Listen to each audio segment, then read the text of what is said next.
we know that this is, in some aspect, the adventure of our lifetime for the moment we are living it.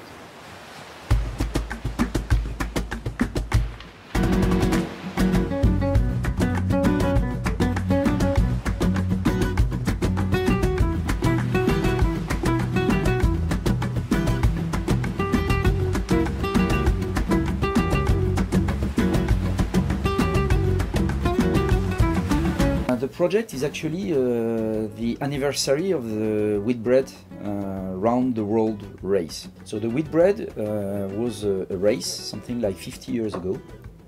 That was the very first race around the world in crew with some stopover. So basically the race that we will do is exactly the same race as the one that was done 50 years ago. And the particularity is that we are going to race with exactly the same boats and the same conditions as the race was done before. We cannot sail with any kind of electronics that didn't exist in the early 80s, I would say. So the biggest difference is that we have no GPS and no satellite navigation. We have to sail in a manner which is totally different and disconnected from modern sailing. The boat is not going super fast. We call it slow sailing. We go 8-10 knots. Best case scenario maybe to 12 knots. But we don't go into the long sliding on surfs on the waves, because it's not the way the people were sailing at that time. The race will leave Europe. There is a 3 stopover. The first stopover is South Africa, so you have to sail from Europe to South Africa and do a stopover, 2-week stopover, roughly. Then you sail from South Africa to Australia or New Zealand, so it's what you call the South Indian Ocean. Then we sail from Australia to Latin America, and this is the Southern Pacific Ocean.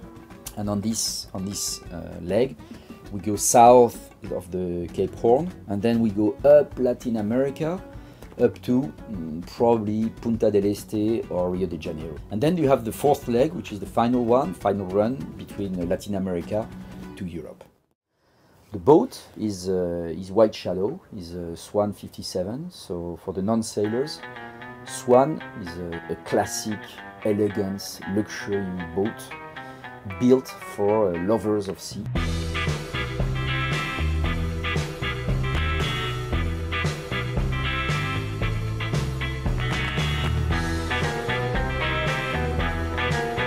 Swan was a car, Swallows would be probably a Rolls-Royce or a Bentley or something like that.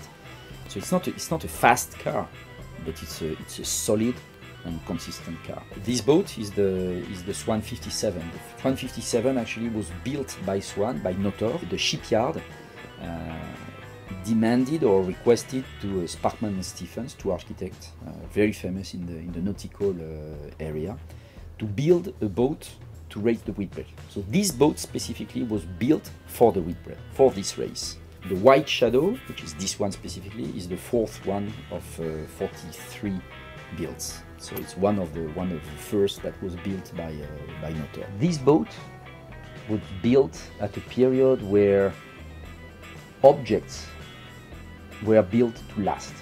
So this boat was built by people that were passionate. I mean, it's made of solid wood and it's plain wood. And the man that built that something like 50 years ago, he built it in a mindset that is, this is a boat made to last. If anything is broken on this boat, it is not replaced, it's repaired. And the level of details on this boat, of everything you can go and everything going into this boat, is looking at it is just saying, wow. Because suddenly you go back to real value of things. Things are not here, and this is the way of slow sailing. Things are not around just to pass and then disappear. Things are here, they exist and they stay, and they remain for a long period of time. We're not really the owners of this boat. We are the guardians for the other generations of sailors. We just refit the boat, made her to live or to be able to sail, and then somebody else can take that boat and sail again and continue to sail for many years, for 50 years or more. And this is something really interesting because it's a concept that is tending to disappear on the planet, and this is something that we are all very keen on.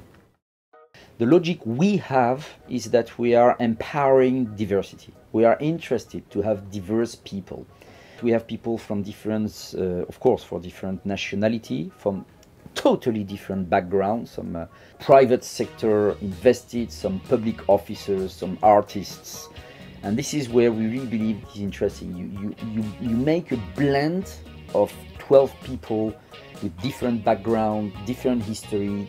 The only thing that is uniting everybody here is the motivation and the objective, because everybody is with the same dream and the same value of sharing, of sailing in a rather romantic manner. Two members of the team can look at exactly the same situation and see something totally different. And this is the value of it. This is the value of diversity. It makes it so powerful. To sail each one of the legs, we have selected to be 12 on board, 12 people on board, 12 humans, organized in a way that we will have something like half of the crew will be a permanent sailor that sail all around the world, and the 6 other crew will be leggers coming for one or two legs, joining the crew and then going back to their life. And this is a good balance, because you have a combination of pretty experienced people that know the boat and sail together, and this is a real importance for transmitting knowledge on navigation and security. But also you have some new blood, newcomer, challenging the status quo and not leaving the people staying always on the same level, and they go out of their comfort zone.